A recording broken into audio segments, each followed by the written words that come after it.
जी अमर रहे, अमर रहे, अमर रहे। हरियाणा की आस भाई दुष्यंत चौटाला जिंदाबाद, जिंदाबाद जिंदाबाद, भाई दुष्यंत चौटाला जिंदाबाद, जिंदाबाद जिंदाबाद, भाई चंद्रशेखर जिंदाबाद, जिंदाबाद जिंदाबाद, भाई चंद्रशेखर जिंदाबाद, जिंदाबाद जिंदाबाद, आपके बीच जननायक जनता पार्टी जिंदाबाद, जिंदाबाद जिंदाबाद। हमारा नेता जिंदाबाद। कैसा हो, भाई दुष्यंत जैसा हो। हमारा विधायक कैसा हो, भाई दुष्यंत जैसा हो। उचाना का नेता कैसा हो, भाई दुष्यंत जैसा हो। उचाना का नेता कैसा हो, भाई दुष्यंत जैसा हो। उचाना का नेता कैसा हो, भाई दुष्यंत जैसा हो। हमारा नेता कैसा हो। जन आशीष रैली के इस अवसर पर गांधी जयंती और स्वर्गीय लाल बहादुर शास्त्री जी की जयंती के इस अवसर पर आज हमारे बीच जननायक जनता पार्टी के राष्ट्रीय अध्यक्ष आदरणीय डॉक्टर अजय सिंह चौटाला जी, आजाद समाज पार्टी के राष्ट्रीय अध्यक्ष भाई चंद्रशेखर आजाद जी, बहुत ही आदरणीय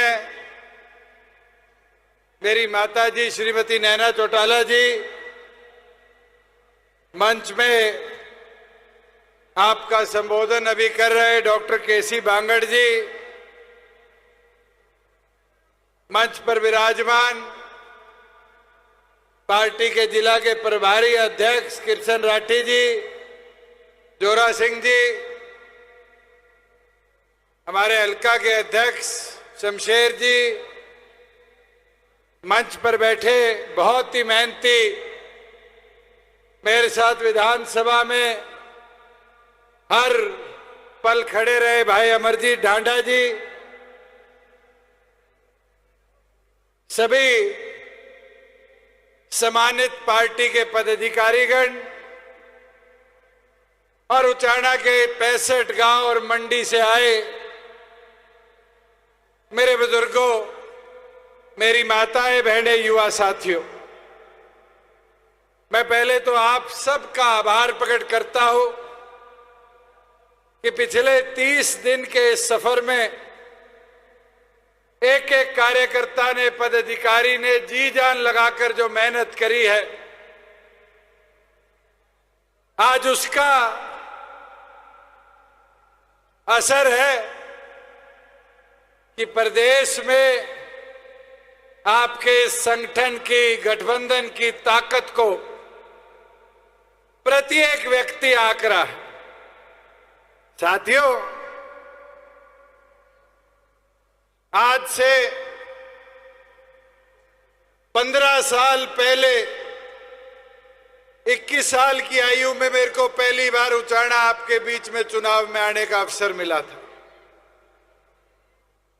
और 21 साल का था जब एक एक गांव में आकर गया। वो दिन आज का दिन है। आपके बीच में 5वां चुनाव लड़ रहा हूं। बहुत से लोग मन में ये वहम पाले बैठे थे, दुष्यंत छोड़ जाएगा, भाग जाएगा। ये आज इस पंडाल में बैठे मेरे बुजुर्गों का प्यार, मेरी माताओं का प्यार, युवाओं का एहसास है कि मैं पहले से ज्यादा मजबूती के साथ लड़ाई लड़ रहा हूं। साथियों, मैं एक चीज बोल सकता हूं कि जो प्यार, आशीर्वाद और जोश आप लोगों ने हमेशा ऊर्जा के तौर पर मुझको दिया है, दिन रात एक कर मेरा संकल्प ये रहा कि उचाना प्रगति पर चले। उसी प्रकार हरियाणा के साथ उचाना की प्रगति को साथ के साथ ले जाने का हम काम करें। मुझे खुशी है जो लोग 40 साल से यहां राजनीति कर रहे हैं, उनके मन में 26 साल के इस युवा का खौफ देखो। क्या कहने लग गए? छोड़ के भागेगा, छोड़ के भागेगा। मैं छोड़ के भागा? मैं तो वैसे ही मजबूत खड़ा हूं जैसा 14 में चुनाव लड़ने आया था जब खड़ा था। मगर भाई उनको पूछने का काम करो, तुम छोड़ना कब बंद करोगे? जैसे पक्षी फल देखता है, एक डाल से दूसरी डाल चोंच मारता है, एक डाल से दूसरी डाल जो चोंच मारता है, वैसे कुछ इस हल्के के नेता है जो कभी कांग्रेस आई, कभी कांग्रेस, कभी बीजेपी, और अब किसका चुनाव चिन्ह है? जिन लोगों ने 10 साल कांग्रेस को गाली दी, आज उसका चुनाव चिन्ह लेके आपके बीच में लड़ रहे हैं। बुजुर्गों, युवा साथियों, मैं तो आज भी वैसे ही मजबूत इस प्रदेश की इस हल्के की सेवा में समर्पित हूं और आगे भी इसी प्रकार से समर्पित रहूंगा। दिन रात एक कर चाहे मुझे यहां विकास उत्थान के लिए, अभी मैं मंडी आया, कहते हैं 27 से जीरी की खरीद शुरू होगी। नई अनाज मंडी में एक दाना जीरी का नहीं था। ये हालत होगी किसान की। चीका जाके आया, मंडियां खाली पड़ी थी। मैंने पूछा जीरी क्यों नहीं आई? कहते सेलर वालों ने मना कर दी। तुम्हारे 4 साल के राज में किसी सेलर वाले की हिम्मत थी जीरी लेने से मना कर दे? साथियों, पेमेंट 2 दिन में खाते में पहुंचाई, ये व्यवस्था बढ़ाने का काम किया। और मैं आपको एक चीज उदाहरण के तौर पे बोलूंगा, चाहे वो कांग्रेस हो, चाहे वो बीजेपी हो, उन सब का उद्देश्य एक ही है, क्षेत्रीय दल को खत्म कर दो। इतिहास उठा लो, सर छोटू राम जी के समय में उनने अंग्रेजी हुकूमत के साथ अपना साथ दिया। नतीजा क्या आया? भाखड़ा नंगल डैम बना और उस भाखड़ा नंगल डैम का पानी आज अपने कितने एरिया को विकसित कर रहा है। साथियों, चौधरी देवीलाल जी ने 1972 के बाद कभी कांग्रेस की ओर देखने का काम नहीं किया, हमेशा लड़ाई लड़ी। और जब जब वो सरकार में आए, उनकी सोच थी मेरे बुजुर्गों का सम्मान हो, माताओं का सम्मान हो, वृद्धावस्था पेंशन, विधवा पेंशन लागू करें, गरीब आदमी को काम के बदले अनाज मिले, जच्चा बच्चा योजना बने, हरियाणा प्रदेश विकसित हो। साथियों, मेरे को एक चीज तो बताओ, मैं गांव में गया हूं, बहुत से लोगों से मिला हूं, एक दुष्प्रचार है, बेरानी दुष्यंत कितना बड़ा गुनहगार है। मेरा गुनाह तो बता दो। अगर मैं 4.5 साल सरकार में रहा तो किसान फसल बेच के आता था, 2 दिन में खाते में पैसे आते थे, नहीं आते थे? मैं सरकार में रहा, चाहे हमारी अधमरी सी थी, मैं और अमरजीत और मम्मी बच गए, 7 भाज गए, उसके बावजूद भी 1000 रुपया बुढ़ापा पेंशन में वृद्धि कराई नहीं कराई? महिलाओं को 50% पंचायतों में जो वादा था, वो वादा पूरा कराया नहीं कराया? महिलाओं को 33% डिपो में हिस्सेदारी दिलाई नहीं दिलाई? ये ऊपर बीसी समाज के नीचे कई साथी मैं जानता हूं, नाई हो, तेली हो, कुम्हार हो, सुनार हो, पंचायतों में हिस्सेदारी नहीं थी। क्या इनकी 8% हिस्सेदारी सुनिश्चित करी नहीं करी? बुजुर्गों, युवा साथियों, 75% कानून लाया, 29,000 किलोमीटर सड़कें बनवाई, हिसार में अंतरराष्ट्रीय लेवल का एयरपोर्ट बनाया, अपने खरखोदा में मारुति की फैक्ट्री आई, दुनिया की सबसे बड़ी। अगर राज्य में हिस्सेदारी नहीं होती तो क्या उचाना हल्के में 1200 करोड़ रुपए के विकास कार्य होते? क्या 32 गांव को भाखड़ा का पानी मिलने के लिए 150 करोड़ रुपए की परियोजना लागू होती? क्या हमारे रजवाए है, माइनर है, डिस्ट्रीब्यूटरी है, इनके लिए 200 करोड़ रुपए रीमॉडलिंग का कभी आता? क्या उचाड़ा के अंदर सप्पा खेड़ी में 25 एकड़ जमीन में फायर ट्रेनिंग इंस्टीट्यूट का, कॉलेज का सपना कभी सजोया जाता?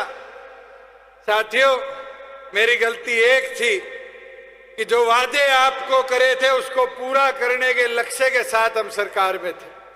वो तो मुझे एहसास पहले दिन था कि अगर सरकार में आएंगे तो काम होंगे, मगर एक दुष्प्रचार ऐसा भारी हो गया, और दुष्प्रचार भी ऐसा कि पता नहीं किसान आंदोलन में दुष्यंत इस्तीफा दे देता तो मुख्यमंत्री बन जाता।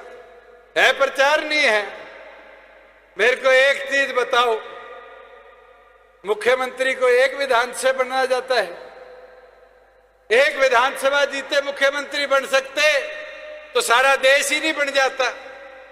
आज ताकत विधायकों की चाहिए। ये जो साथ छोड़ के गए हैं, अनूप बर्गे छोड़ के चले गए, ये तो 2021 में भी छोड़ सकते थे, और 2021 में छोड़ जाते तो तारी चाबी भी नहीं बचती, जननायक जनता पार्टी भी नहीं बचती। साथियों समझो, ये प्रोपेगेंडा है, ये वो लोग प्रचार कर रहे हैं जो आपकी ताकत को आंकते हैं। यह उन लोगों का प्रचार है। मैं तो एक चीज बता सकता हूं, जिसने वोट दिया किसान आंदोलन के तीनों कृषि कानूनों पर, जिसने ट्रैक्टर यात्रा निकाली, जिसने प्रेस वार्ता कर कर कहा कानून सही है, आज वो कांग्रेस की टिकट लिए बैठे नहीं लिए बैठे? आप मुझे बताओ, जो लोग आज कांग्रेस की टिकट लेकर आए, उन्हीं के मंच में कांग्रेस के नेता आकर कहते हैं, उनके मुंह पर आकर कहते हैं 700 लोगों को मारने वाले। वो किस मुंह के साथ आप लोगों के बीच में जा रहे हैं? साथियों, मैं तो एक चीज विश्वास के साथ आपको बोल सकता हूं, मेरी निष्ठा, मेरी मेहनत एक है कि उचाना आगे बढ़े, हरियाणा आगे बढ़े, और मुझे आपका साथ चाहिए। जो 30 दिन मेहनत करी है वो 3 दिन मेहनत कर कर दिखा दो, और अगर अगले 3 दिन वही मेहनत कर कर दिखाओगे तो आप देख लेना 5 तारीख को पिछली बार की तरह जोश के साथ इस विधानसभा को भी हम जीतने का काम करेंगे। साथियों, मैं तो एक चीज जो आज हर जगह दिखने को आ रही, कुछ लोग कहते हैं कि राज बन गया, नौकरी कोटों में बटेगी। कोई लोग कहते हैं कि सरकार रोहतक की और झज्जर की आ जाएगी। इस जींद ने तो सहा है, और सहा भी 10 साल है, और 5 साल बीजेपी के भी सहा है। कितना विकास जींद जिले में हुआ। पहली बार तुम्हें चौधर मिली, आज उसका नतीजा है दिल्ली कटड़ा हाईवे भी जींद के अंदर से जाता है, 152 डी भी जींद के अंदर से जाता है, मेडिकल कॉलेज बन रहा है तो जींद में बन रहा है। आज जमीनें खटकड़ में हो, सफीदो हल्के में हो, आज इंडस्ट्रियल हब बनाने के लिए एक्वायर होनी शुरू होगी। ये क्यों हो पाया? क्योंकि राज में आपकी साझेदारी थी, हिस्सेदारी थी, और राज आपके आगे दबता था, फैसले करता था।